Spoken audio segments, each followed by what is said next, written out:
Hello, welcome to my presentation. My name is Elizabeth Wang from the University of Leeds, UK. This paper is co-authored with my colleague, Professor Jeremy Collette, and our doctoral student, Ms. Jiahui Chen. Well, a number of key factors such as R&D intensity, the role of headquarters, and the geographic dispersion are known to influence AMNE-level innovation outcomes. How these effects differ for advanced market multinationals and emerging market multinationals, and why such patterns of differences arise is not well understood. This gap in our knowledge is critical for developing a general theory of multinationals innovation, and for practitioners and governments that often act upon incomplete understanding of how incumbent and foreign multinationals compete in technological innovation. Hence, building upon latest research of advanced and emerging market multinational firms, in this paper we test the effects of three key factors for two cohorts of AMNEs, namely the cohort of advanced market AMNEs and the cohort of emerging market AMNEs. We further test our expectations of how they should differ based on a set of theoretical reasoning.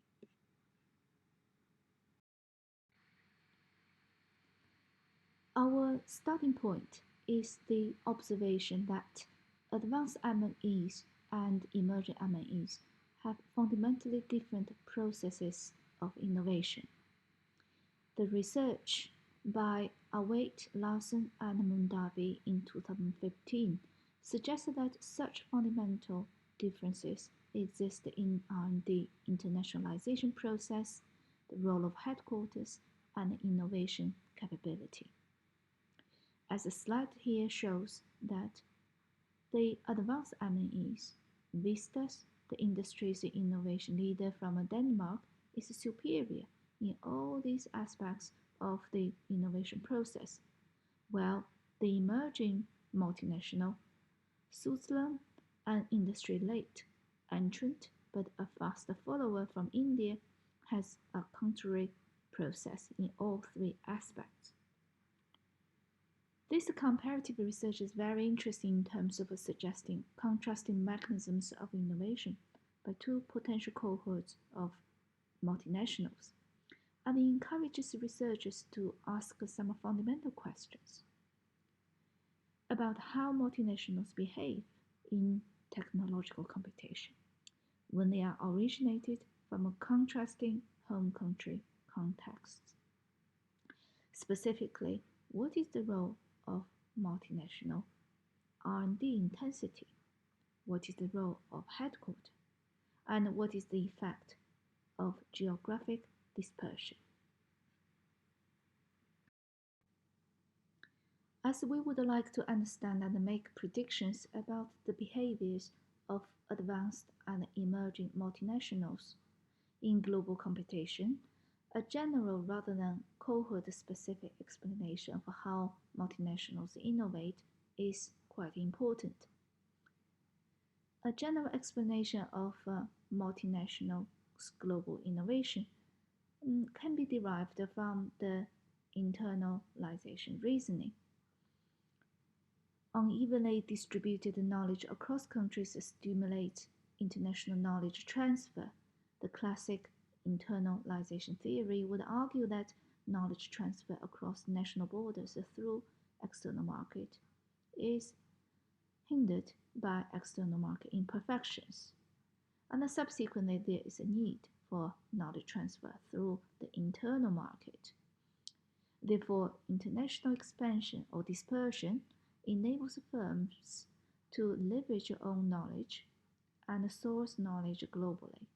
In this context, subsidiaries play the role of agents for such internal knowledge transfer between home and host countries. Much research has used advanced multinationals as unit of observations and concluded that advanced multinationals have proprietary knowledge and hence make cautious steps with geographic dispersion. Over time, their subsidiaries evolve and gain competence, creating mandate.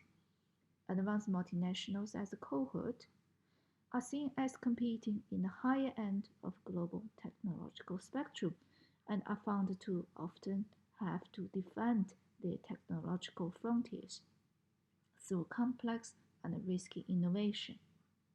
Emerging multinationals as late entrants and followers, by contrast, are suggested to be of the opposite. They do not typically start with proprietary and internationally superior knowledge. They are suggested to be in a catch-up and leapfrogging mood. They are also known to emphasize absorptive capacity. It is also reasonable to conclude that emerging multinationals as a cohort are positioned relatively in the lower end of the global technological spectrum, and hence technological race for them is very different. Bringing these together, we can clearly see the need for a general explanation of multinationals' global innovation. The challenge is really how advanced and emerging multinationals may evolve over time, and what is the predicted process and the direction of change. Having originated from contrasting home conditions where a nation's developmental trajectory is known to result in distinct methods of international expansion,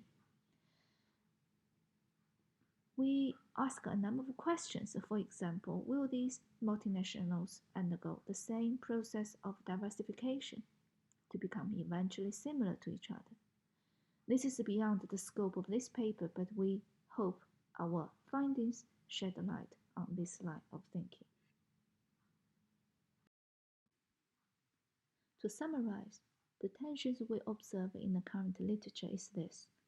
Firstly, the temporal sequence of headquarter and subsidiary role development differs between advanced and emerging multinationals. The current evolutionary logic would predict headquarter transfers knowledge to subsidiaries, which later gain competence creating mandate, but this cannot predict how emerging multinationals diversify. Emerging multinational subsidiaries are often distributed in early stage of development in order to create competence. Secondly, home country environments as a latent variable have shaped the global innovation decisions that can differ significantly. Specifically, advanced multinationals have been observed to employ isolating mechanisms to minimize knowledge diffusion to host economies. This makes learning in technological-lagged emerging markets difficult.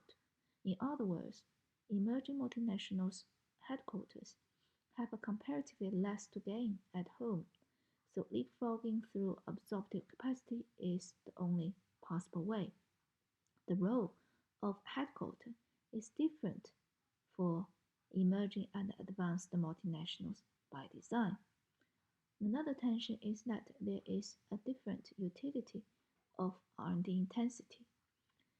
For emerging multinationals, R&D investment often serves the purpose of creating listening posts and absorptive capacity.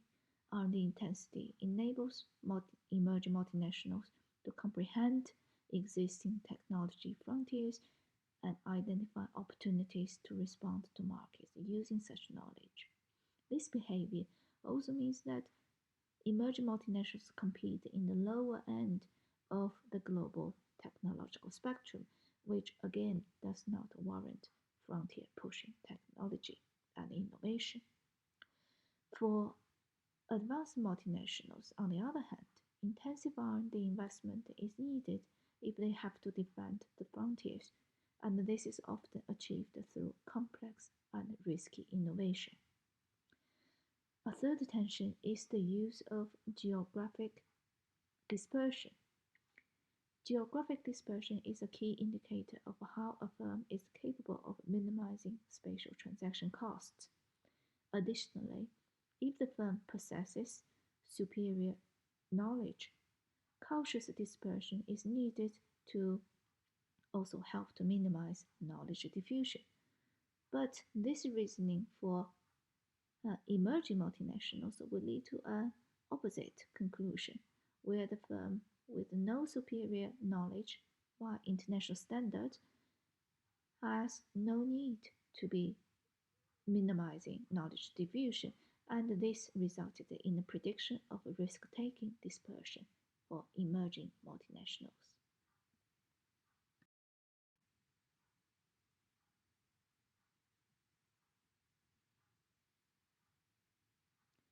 Hence, we have the three hypotheses.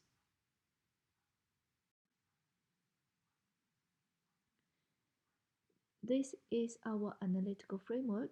We control for a range of factors that may influence multinational level innovation.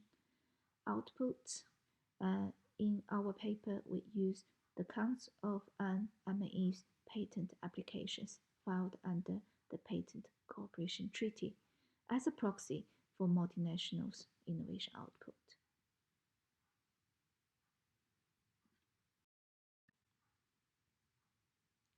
For details of methodology and descriptive analysis, please read our conference paper.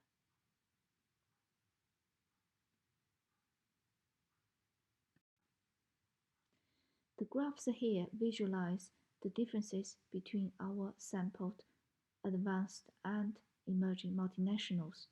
It is interesting to see that emerging multinationals cohort has fewer patent applications and a smaller size measured by total assets. The results confirm our hypothesized pattern that there are differences between advanced and emerging multinationals in the effect of R&D intensity, and the role of headquarters, and the effect of geographic dispersion. For hypothesis 3, it is surprising that geographic dispersion has marginal benefit for advanced multinationals. This is contrasting the existing sort of literature conclusion that advanced multinationals tend to benefit from geographic dispersion. Therefore, we have conducted further analysis. Looking at the distribution of multinational R&D expenditure, it appears there is a proportion of firms in both advanced multinational and emerging multinational cohorts that have a low R&D investment. We have therefore tested our models by excluding this left tail. The results for hypothesis 3 now have changed. A significant effect of dispersion is shown for advanced multinationals, but not for emerging multinationals. So, findings and conclusion. A general model of multinationals innovation needs to rigorously incorporate the influence of home country context. Our reasoning, building upon a careful comparison of two cohorts of multinationals and the structure and relativity of their home contexts, allowed us to correctly predict the patterns of differences between the cohorts and thus enable a better understanding of how advanced and emerging market multinational firms behave in global technological competition. The results of R&D intensity show that intensive R&D investments pay off for emerging multinationals, but not advanced multinationals. This confirms our early prediction that advanced multinationals do not necessarily benefit from R&D investment because of the challenge they face when competing in the higher end of the technology spectrum. And this also further show a potential mechanism of leveling up at possibly a global scale where R&D intensive emerging market firms are able to successfully catch up and generate innovation output. The results for the rollover HQ show that advanced multinationals and their home country clusters remain the key sources of global technological advancement, and indeed, emerging multinationals' headquarters benefit little from home. The additional test results are interesting. They show that geographic dispersion effect is stronger for advanced multinationals when only examining R&D intensive firms. But how multinationals with a low R&D succeed in technological competition is equally important. The switching pattern when removing the tail suggests that emerging multinationals with a low R&D seem to be using geographic dispersion as a method of increasing innovation output. Thank you very much for listening to my presentation. I would welcome your questions. Please feel free to get in